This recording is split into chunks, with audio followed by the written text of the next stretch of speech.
We do not have a 24-hour sun in the south. The 24-hour sun in Antarctica doesn't work on a flat Earth. On a flat Earth, you can't have a 24-hour sun, a midnight sun in Antarctica. And I totally agree. In the flat Earth model, we say there isn't a 24-hour sun in the south, and there isn't. There is no midnight sun in Antarctica.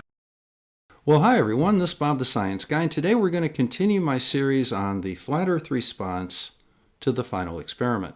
Now, the other day when I was listening to Nathan Oakley, he was talking to Witsit and claiming that he was a Freemason, a government shill Freemason no less, but a Freemason. And that kind of got me thinking, where did all that come from? Well, I tracked it down on the internet, and the answer kind of surprised me. So let's go to South Africa's equivalent of Brian's logic and see what he has to say. Take it away, Flatzoid. What's up, everybody? Good to see you. Well, I watched some of Witsit's latest stream, and where he had his hand on the Bible. I have to be honest, my insides were cringing when he was doing this because it didn't seem genuine, unfortunately. The thing that did catch my attention, though, was the masonry symbolism behind it. Well, everyone, I've got a little confession to make. I have never been a Freemason. I never joined a lodge. And does that make me a good person? No. Does it make me a bad person? No. It just makes me not a Mason. So I think that what Flatzoid must be referring to, and maybe he's a Mason and he knows what to look for, there had to have been some sort of a secret handshake or a symbolism or something or other. Let's go see what he has to say. When you do swear on the Bible, you put your left hand on the Bible and hold your right hand up and swear on the Bible. That's how the people usually do it. I don't agree with swearing on the Bible, just to let you know, because the Bible specifically teaches against it. But the way he did it and the things he did say was also very semantical. And well, he put his right hand on the Bible, and he just wonders why people are asking what's with all the Masonic symbolism and why people are calling him out as a Mason. Well, let's take a moment and have a look at oaths. Oaths go back at least to the Old Testament. Now here we have a right to take an oath or an affirmation. In fact, it's mentioned 5 times in our Constitution. It's mentioned once in the Article 1, twice in Article 2, and it's mentioned once each in Article 6 and the 4th Amendment to the Constitution, for a total of 5 times. Yes, I looked. Now traditionally, to take an oath, you put your hand on the Bible and swear an oath before God.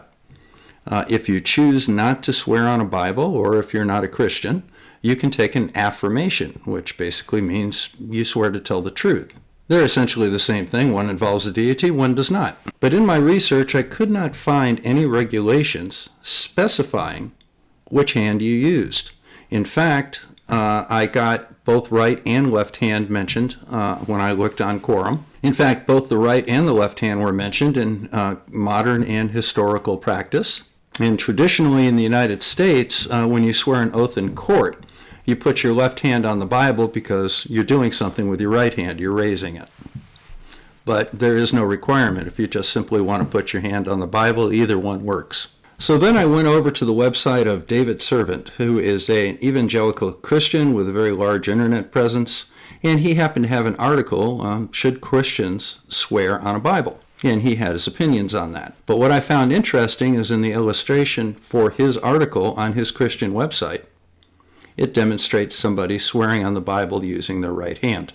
So the bottom line is, I don't think it matters, and I don't think that there's any significance to whether or not Austin swore with the right or the left hand. The bottom line is, he meant what he said. Just listen to this part of it where we had a discussion, and then I'm going to show you the symbolism behind the right hand on the Bible and why it's Masonic. And then, yeah, you just make the decision yourself as in why is it, if he's not a Mason, is all this happening? Being deceptive. So I asked you a very simple question. Why is all the Masonry symbolism coming through with this TFE? It's the second time I'm asking this. Okay, I don't have any Masonry symbolism. You guys actually had to freeze frame me pointing up at the sky where I'm not even doing a Masonic symbol at all. My pinky is just slightly up when I point up to the sky, and they're trying to claim that I'm doing the rock symbol, but I'm literally not. My finger's actually down. So you have to be some schizophrenic person suffering from pareidolia who disingenuously tries to freeze frame any moment of a video where I'm pointing up to the sky saying, for sure, guys, the sun's right there, I'm looking at it, and then you freeze frame it and claim I had some type of symbol. Very well said, Austin. You do have a way with words. However, I do want to point out that this is a very typical flat earth tactic, taking things out of context or freeze framing an image from a video, as you say, to try and get a particular hand position emphasized or something or other like that. And quite frankly, you've always been an expert at that too. So you really shouldn't get too indignant that Flatzoid is doing it to you. But in this case, I certainly agree with you. What he's pulling off is just a load of crap. The only other picture that exists is where I'm doing the flat symbol. That's existed for years, and everyone knows that it's just a flat symbol. And when you're at huge you probably don't leave the house. When you actually go around tons of people at a conference, and everyone's like, yo, let's all do the symbol. Either you're the one person in the picture that doesn't do the symbol, or you just do the flat symbol. Okay? Now, when early on in those conferences, I did them a couple times, and then I found out that it was a Masonic symbol. It was a whole conspiracy, and then I stopped doing it. And you can probably find 36 pictures where the whole entire crowd is doing the symbol, but I'm not. Okay? That's the only quote-unquote Masonic symbols that anyone can say that they find. And it's so funny, I guarantee you someone could look at all your streams. If you ever talk with their hands, they could deceptively freeze frame something and claim that it's a Masonic symbol. You know, this discussion of the flat symbol is kind of interesting. Yes, it's definitely used in the flat earth to say everything's flat and level. In fact, a few years ago, my son was working in St. Louis, and my wife and I went out to visit him. And on the way back, I met up with one of the fans of the channel, Bob and his wife, and we had lunch with them. And as we were leaving, we decided to take a picture together out front. You guessed it. And as I said, I'm not a Mason, and to my knowledge, Bob isn't either. We were both just taking the piss out of the flurfs. Now, another example of a symbol that was kind of repurposed from its original was used by Leonard Nimoy, who is Jewish. And he used a symbol that he saw as a child in the synagogue, and he used that as the basis of another, more recognizable symbol. But let's continue with this fascinating discussion between Flatzoid and Austin Witsit. Let's just quickly, you heard what he was saying, and now let's move over to his Bible thing this morning. You see this is from his screen, Antarctic trip recap. He's showing you it's a Bible. And just look what he does and what he says. Yeah. I don't know why it's not. Who cares? Okay, this is the Bible. I have not lied about anything in regards to going to Antarctica. I went to Antarctica. Jaron went to Antarctica. The entire trip was legitimate. All of the footage is legitimate. And there is tons of slander and lies going on about us supposedly faking it. I did not fake it. I swear on the Bible, I swear on Yah, I swear on everything that I went to Antarctica and that I did not lie about anything in terms of going to Antarctica, and that all of the footage is legit, and that all of these theories about how we faked it and we were in a studio, they are all lies. Okay? Now, I know... Okay, that's what I wanted to show. What's it? The thing is, first of all, you're not supposed to swear on the Bible according to the Bible, and you know that because you bring up some scripture after this. But that's not what's in contention here. The contention is specifically about what you said now, how you said it, and you placing your right hand on the Bible after everybody keeps calling you out for Masonic symbolism. Let's quickly go to why we call this out. Masons may place their right hands on the Bible as a ritual that's connected to the Bible's central role in Freemasonry. Well, Flatzoid, this has been a little piece of heaven for me. I definitely love hearing your voice coming at me out of my computer. It just makes my day. But let me just kind of teach you a little bit about the English language. Do you know the difference between may and must, or exclusively? So, putting your right hand on the Bible is something that Masons may do.